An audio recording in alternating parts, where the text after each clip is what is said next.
Cindy Van Arnam. Welcome to the ROI Online Podcast. Thank you for having me. I'm excited to be on the show. I'm excited to have you. So, the folks that are listening, obviously, in the very first opening of a podcast, they decide whether they want to listen to this or not, Mm-hmm. right? And like, what in the world does Cindy have to share with us? Well, let me just ask you. She has this beautiful journey, but I think something that we'll all relate to, the folks that listen to this, that she'd created this belief that life had to be hard. Mm-hmm. And through her journey, she finally understood that she was this big mountain that she had put in the way and was having to climb, and it was hard. And she realized that you were the obstacle. Yep, What in the the only world? one. What in the world, Cindy? Why would you dare admit that when everyone else, like, we're totally comfortable blaming everybody else and everything else? What Right. what happened? Well, when I was a little kid, I climbed a mountain with my dad, which is the reference of the mountain. That's where that comes from. I think I climbed that mountain 5 or 6 times when I was a little kid. The first time I was 5 years old. And my dad worked hard. He was a farmer, he was an engineer, he was constantly working, and he was one of the healthiest people I'd ever met. Like what we thought physically and mentally and all of those pieces, but he worked so hard. He died of a heart attack when I was 16. Hmm. And so I created this belief that life had to be hard. That was just how it was. You had to hustle and grind. Growing up on a farm, you get that work ethic where you just go, go, go. You're up at 5 in the morning and you don't crash until 10 at night. And that's just how it was. And working on a farm 7 days a week, you never stop. There's never a day off. The chickens always need to be fed. Right? And so I developed this belief from a very young age that that was how life was. And hearing stories about, the universe is a conspiracy to separate you from your money, and money doesn't grow on trees. And so you just had to hustle. That was how it was done. And throughout that, I had a series of very poor decisions in my life. I did not take responsibility for any of my choices. I ended up as a cocaine addict, an alcoholic. I was traveling all over the world, just trying to figure out who I was. Could never hold a job for more than a year because I'd get bored. I'm a bit of a rebel. I don't do well being told what to do. And throughout that, I just knew I was an entrepreneur.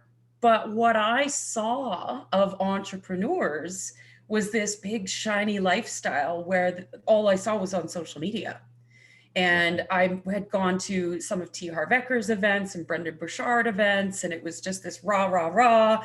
If you just do these things, you'll be successful. Except that when I sat down and started doing those things, it was really hard. And I couldn't figure out why. I was like, why can't I break through? Why can't I just do what he said to do and all of a sudden have this breakthrough? Mhm. Is because my mind and my beliefs were standing in my way. And so every time I would try to do something, I'd have this huge mountain in my way that was my own brain. And so in discovering that, I cleared out a lot of those beliefs, removed the mountain, and now I just float down the stream. So you call yourself a, a certified universal laws coach, Mhm. facilitator, a mastering the brain game, Mhm. a quantum numerologist, Yep. but wait, there's more, But wait, there's more. strategic operations manager. My world. So in your story, you met this lady named Joy. Yes. Tell us about that. Oh my gosh. Joy, I still work with Joy to this day. She's one of my best friends. She's a colleague. We're actually business partners now. She's not really a mentor so much anymore.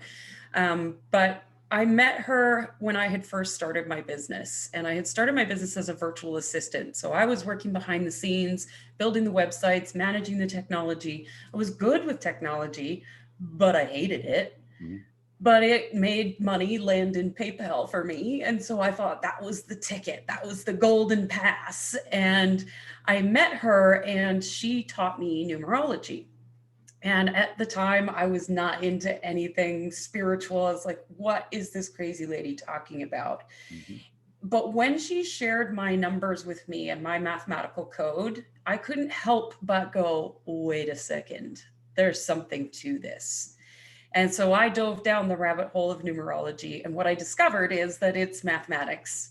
It's not woo woo, it's not spiritual, it is straight up math. And that really helped kind of help me land into it. And so I started studying it, started learning it. It is probably one of the purest forms of personality assessments that I've ever seen. And I've taken a lot trying to discover who I am. From there, she taught me, she created the course Mastering the Brain Game, and I became so obsessed with it because it changed my life. It got my mountain out of the way, and it helped me to really understand the science of how our brain operates and how we function and what holds us back. And I became so obsessed with it that I made her let me teach it because I was like, this needs to be known worldwide. I'm obsessed with brain gaming becoming a household verb. And from there, I've just taken, if Joy puts something out, I take it because it's magical. It's amazing. Everything she does is good. But her work saved my life. The brain game. Yeah. So I'm feeling a little intimidated and maybe insecure, but tell me, what's the brain game? Yeah, so the brain game is a 10-week journey, a journey of transformation. So we start off with untangling some of the roots that have been planted from past beliefs, from what our parents taught us, from what we learned as we were growing up and throughout life experiences. And we kind of untangle what's really going on in the brain so that we can understand how the brain actually functions. So we spend the first 4 weeks doing that. And what I've found with I've taken a lot of personal development courses in my life. And what I find is that they take you through this clearing process and then they say, cool, now you're done, off you go. But what happens is the brain falls right back into old patterns because the universe abhors a vacuum. It doesn't like empty space. So if you create empty space, it's just going to fill back up with what you're used to. So, what we do in the brain game is we give you the tools of what's next. How do you create the life that you want, the business that you want, the wealth that you want? And so, we provide the tools of that and how to take inspired action, the 80-20 rule. There's a lot of other pieces that go into that, but it's an incredible course. I take it every year. I teach it and I take it every year because every year there's another deepening, another layer of the onion you can pull back to discover more about who you are and what you want and how to get it. Wow. It's, I think that people do wrestle with a lot of things, and I love the thing you and I met in the marketing world, the Mhm. marketing layer or conversation. And I love marketing that's designed to really honor the way that the brain craves communication. Mhm. And so I'm very fascinated and curious about this brain game and how we could start maybe communicating to our own brains better. Mhm. Yeah, I mean, if you've ever heard that voice in your head that says, "Oh, I could have done that better. That was so stupid. What were you thinking?" Hmm. That's what the brain does to us. And we can literally brainwash ourselves to believe something different. The brain doesn't know the difference between witnessing an event and actually experiencing it. If you've ever watched a sporting event, you know this to be true because you're sitting on the couch and your favorite team is skating down the ice to go score the goal, and you jump off the couch and the adrenaline's pumping. You're like, yeah, and you get so excited. You're not playing, you're Hmm. just watching. But the brain sends a rush of adrenaline and those hormones into the body. It believes you're actually participating in the game. So, what we do in the brain game is teach you how to participate in the game you want to play. So if you want to create a beautiful relationship or a beautiful business, or you want to create wealth for yourself, then you have to participate in the game by teaching your brain how to think, how to talk to yourself, what to visualize, what to think about all the time. We get to control our thoughts. We get to choose what we focus on and what we don't, despite popular thinking. So I love your quote. It says you realized that you were working like 15 hours a day, 7 days a week, living PayPal to PayPal, just barely making ends meet. I think Yeah. a lot of people can relate to that. If not, they're not experiencing it now. They have done it for sure in the past. Yeah. So it's just like a silver bullet. We just fix one little thing and then everything's good. Well, it's not a silver bullet. There's no such thing. You still have to do the work, but it's a different kind of work. The And work. There's yeah, that word. Work is a four-letter word, but this is good right. work. It's good work. It's good work. And it's not the kind of work that means you're sitting in front of your computer for 15-hour days, 7 days a week, busting your butt trying to make ends meet. It's the spending time visualizing what you want to create for your life. It's spending time dreaming and imagining it to be true. It's spending time out in nature, just living life. We're human beings, not human doings. But we've been trained by society that we need to hustle and grind and do. And then one day you'll just magically make it. That's not true. It's not going to happen. The only way it's going to happen is if you step back, think about, okay, who am I? And how do I want to show up in the world? What do I really want? And focus all of your attention on that. So our brains are this beautiful machine, but it's amazing. It's a daydreaming machine. Yes, Okay. exactly. And so we do daydream whether we like it or not, whether we're driving or not. It is doing its magic, is daydreaming. But for me, it seems a little bit, it's hard to kind of control your daydreaming when often you don't realize you're daydreaming till you're way down the road. Hmm. Yeah, this is one of the things I say to my clients all the time. Awareness is everything. Paying attention to the thoughts you're thinking all the time, because the mind has a lot of power, but it ain't running the show. You get to choose, and there's this part of ourselves that can observe the mind, can observe what's going on in the brain. And it takes practice to get to that point where you're, okay, what am I thinking right now? What am I feeling right now? But as you develop that awareness muscle, then you start to notice that inner critic that's beating the crap out of you. Like you would never talk to a 5-year-old child like that, but you're talking to yourself like that. And when we bring awareness to that, then we can start interrupting it every time it happens. Oh, I'm thinking that thought again. What else could I think? Oh, I'm thinking that thought again. How can I interrupt this? And there's tools that we provide in the brain game to help you shift that. But it is as simple as being aware of what's going on in your mind all the time. How do you, so give us some tips on how to be more aware, or at least to start recognizing that we are daydreaming or beating up on ourselves or being too hard on ourselves. Yeah, one of my favorite things to do is called, it, Brendan Burchard introduced this to me a long time ago in regards to productivity, but I kind of twisted it a little bit for my own purposes. But it's called transition recovery. Because oftentimes we go from our day to day tasks, just one after the other, check it off the list, right? And we're not pausing in between to move from one task to the next consciously with awareness. So if we have a particular task that needs to be done, we come at it, we're like, yeah, I'm really excited, I'm going to do this. And we get it done. And an hour later, if we just took a moment and just take a step back, get up, go get a drink of water. How am I feeling right now? And just checking in with yourself. Oh, I'm actually feeling really tired. Maybe I could go for a walk and just kind of get energized right now. Or actually, I really need a break. I feel like crap right now.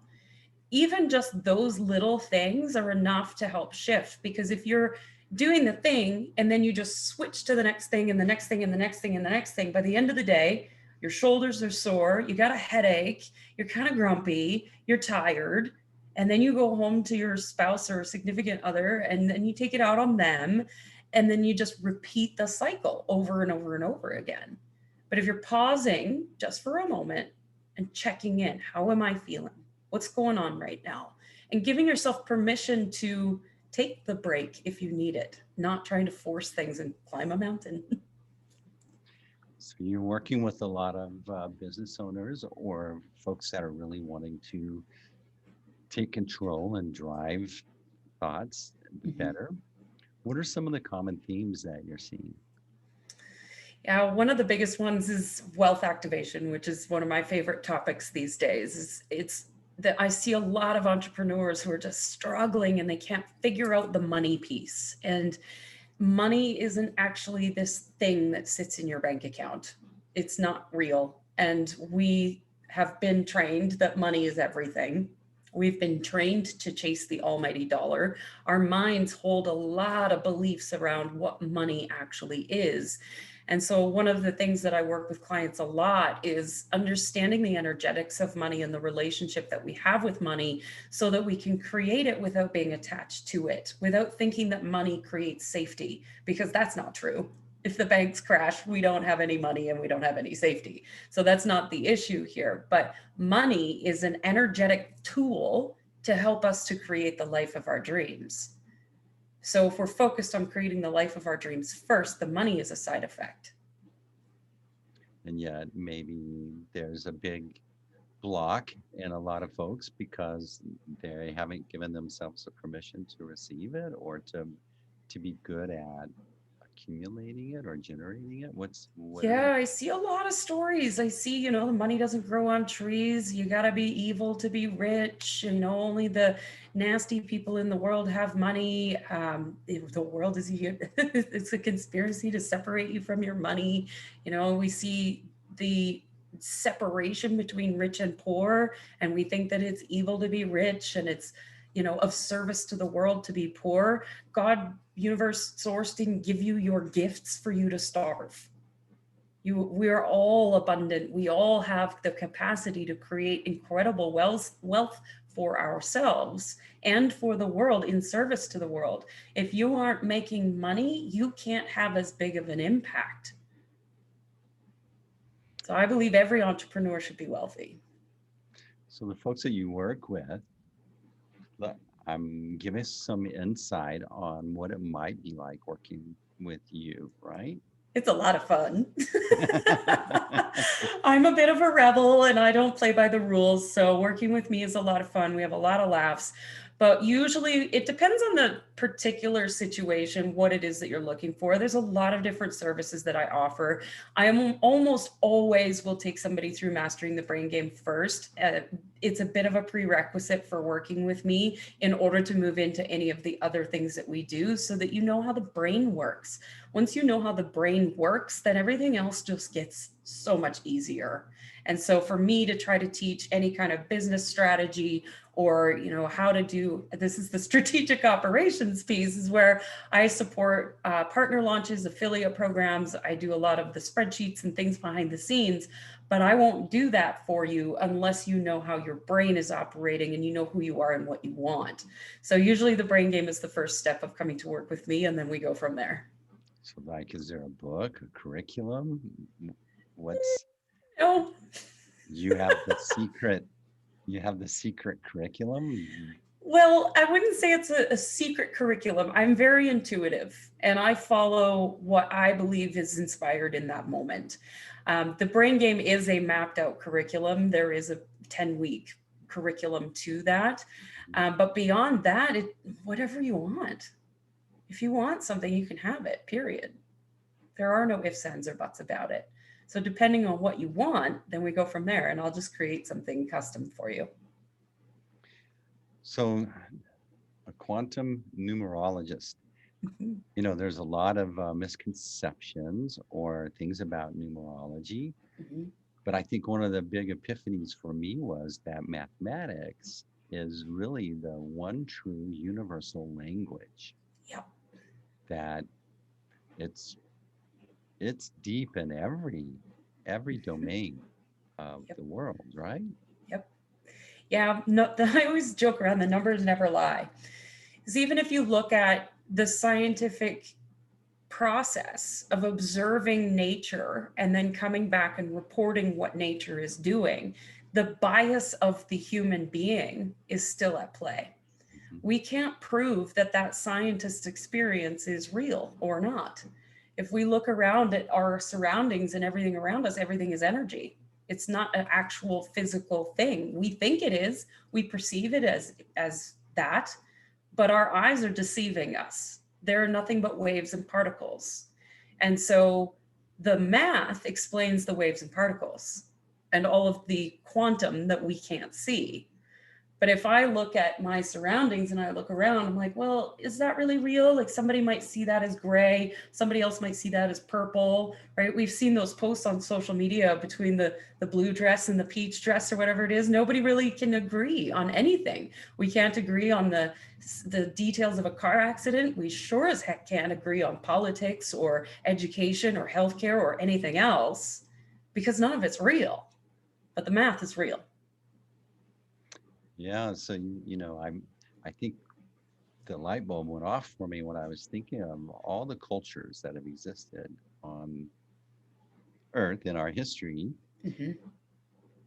The common thing is math. If we were to be dropped back in time or even forward in time, the one thing, if we were comfortable with math, would be the one immediate way to relate. Yeah, absolutely. You see the numbers 7 and 9 in almost every culture around the world, even ancient cultures. You see the temples, they have 9 layers. They say walk around 7 times. The number 7 is very prevalent in the Bible. We Mhm, see the numbers absolutely everywhere. If you just flip through the Bible, you can't deny that there's numerology all over it. The numbers are there. mhm. So, how can one start um, benefiting from, I guess, a better understanding of that? Yeah, I mean, there's lots of ways you could Google what your life path number is or whatever. You'll get a very surface level of what's going on. I do have a free offer on my website called Monthly Momentum and Mastery, where you can come in and learn how to calculate the energy of each day. So every day of the week has a particular energy to it based on the numbers 1 through 9. And just by tapping into that alone, without knowing all the other calculations of who you are and all those other pieces, you can start to understand your own biorhythm, and you can start to understand what days work for you and what days you might feel a little bit off and you're not quite sure. I actually live my life based on a 9-day cycle, not a 7-day week anymore, because I know that there are particular days where I am fired up and ready to go and just like I can get the things done.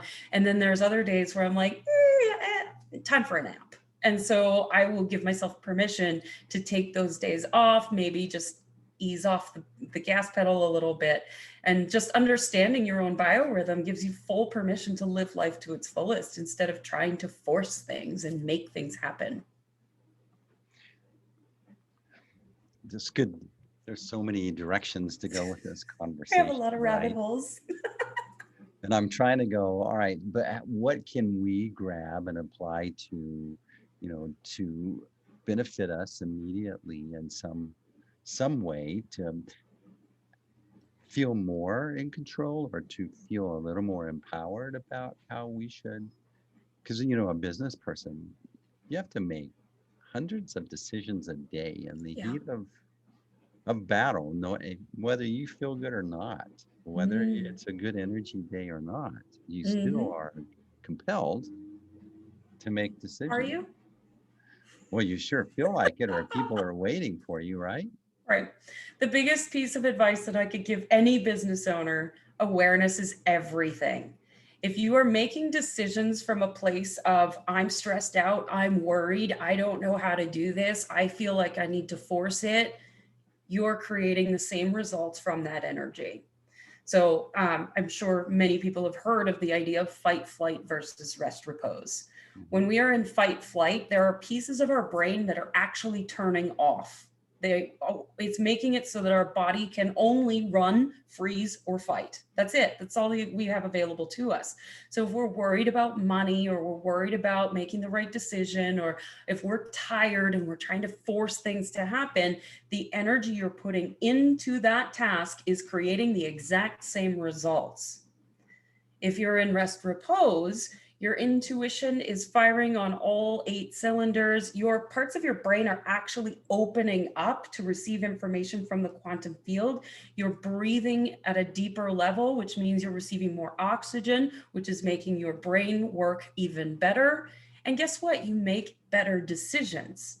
So, Awareness is everything. If you are in fight, flight, stop, drop, walk away, get yourself back into what I call dolphin brain, the rest, repose brain. And there's lots of different ways to do that, but you can't interrupt it if you're not aware of it. So if you're just in decision making mode and you think you need to make decisions all day long, and then by the end of the day, you're like, what did I even do? You're in fight flight all day long making decisions, and the results you're getting aren't going to be what you want. But if you take a moment in between each task and say, how am I feeling right now? Take a deep breath, go outside, get some fresh air, drink a glass of water. Something as simple as that can bring your brain back into that rest repose state where you're making better decisions.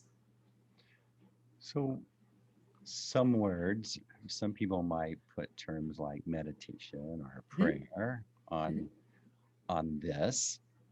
What are the commonalities here that you're packaging this concept in a similar way? And then before you answer that, is it like really frustrating to talk to someone who's like that's not really tuned in to all you're delivering here? What I mean, that's part of your process, but true, right? Yeah, meditation is one tool that helps us to get into that rest repose state. But there are multitude of tools. So if meditation's not your jam, find something else. I know lots of people that like to just dance around the living room, listen to good music, painting, drawing, any kind of creative expression can help shift that too, because our emotions and our thoughts are nothing but energy that's moving. Emotion, energy, and motion. That's all it is. And so we're designed to experience our emotions for about 15 minutes, and then they shift until we judge the emotion. So the moment that we're like, oh, I'm angry, and then we think about all the reasons why we're angry, then we get angrier and angrier and angrier. We perpetuate that. But if we're focused on all the reasons why we're inspired and lit up and excited, then we perpetuate that and we create more of that. Whatever that tool is that gets you to that doesn't matter. If you want to meditate, cool. If you want to go outside and walk in nature, cool. If you want to dance around the living room, great. I like to cook. That's my favorite way of creating, where I've had a stressful day. I just go into the kitchen and make a mess and get creative, and I feel better at the end of it. So it's not necessarily this spiritual, like magical thing. It's just being aware of how the brain functions and how your brain is creating the results. And if you are willing to just practice that awareness for even 2 weeks, just give yourself put phone reminders in, put Post-it notes up, just write transition recovery, and just take a minute in between each task and take a deep breath. Watch the results. Watch how much it will shift. And you'll start noticing the inner critic. You'll start noticing I need to just get this done versus I am so inspired right now and I can't wait to do this and be of service to my clients and to the world and to create impact. It's a big difference. And then you go to bed happy instead of grumpy. So how long did it take you to remove the mountain that you had become in your way? You became aware, okay, and then you had to do the work, right? And it's not like an easy one-off. We can get this done in a day, 2 days, a week. Yeah, no, it doesn't work that way. And I always say, just because you do this work doesn't mean things don't still happen. I'm still triggered. Life still happens. I still get angry. It's not like all of a sudden it's rainbows and kittens and nothing but lollipops. There's still stuff that happens in my life that I have to navigate, but how I respond to it has changed. So if you're asking for timeline, 20 years, I guess. But in the last year, I've really noticed a shift. And I've noticed that most of my clients coming in, most of the people that are doing this work, they're seeing faster and faster results. I don't know if you've noticed, but it feels like time is speeding up. It's because it is. Things are moving faster. So we have the ability to shift this a lot faster than it took me. I would say from the moment I took Brain Game until now, it's been 3 years, but I don't think anybody has to wait that long anymore if they're willing to do the work, the inner work. If there was ever a year that we questioned reality, Hmm. I mean, there's been all these things that happened this year. It's like unbelievable. Hmm. If if we would have talked about, hey, you need to get kind of prepped to go buy some toilet paper, you do these things. If we would have had this discussion a year ago, then it'd be like, that's Cindy, she's weird. Right? Yeah, Okay. but now I'm not weird anymore. Right. But now it's like we've had unbelievable things happen that we would have never conceived, never believed, never, no, that's no actually way. Yeah, Yeah, way. way. So I think a lot of people are more open to wanting to understand what in the world, Yeah. right? Yeah, the being weird isn't weird anymore. I Right. remember when I first dove into numerology, I was like so afraid to share it. And I actually started off my practice with pulling tarot cards. And for about 2 years, I never told anybody that I was using tarot cards because I was like, oh no, that's like really weird and woo woo. And then one day I was like, I'm gonna do a Facebook Live and pull tarot cards for people. And it wasn't weird. It was so popular and it boosted my visibility through the roof. And I was like, okay, hold on a second. And because I've been doing this work and I live and breathe it, I've been working with the fear of, being strange and being weird. I have a podcast, Rebel Radio. I don't care anymore. You don't like it, don't listen to me. But I know that it works. I've seen it work for myself, all of my clients. I've had incredible results with the people that I work with. And I'm here to say, own your weird. Just be you. Yeah, that's a big thing right there. Yeah. So what is it that we need to, if we're running a business and we want to own our weird a little bit, you have to Um, grow in confidence. What are some yeah. things that we can do to grow in the confidence of showing up and being comfortable with our unique value that we bring? Hmm. Yeah, there's a couple of things to that. Number one, awareness is everything. There she goes again. Noticing the self talk. If you're telling yourself, oh, I suck, I'm not good at this, I can't do this, everybody's going to think I'm weird. Well, guess what? You're right. But if you're telling yourself, okay, I'm going to lean into this, I'm going to be open, I'm going to be curious, I'm going to try it. And if it doesn't work, well, then I'll tweak it and I'll try something different.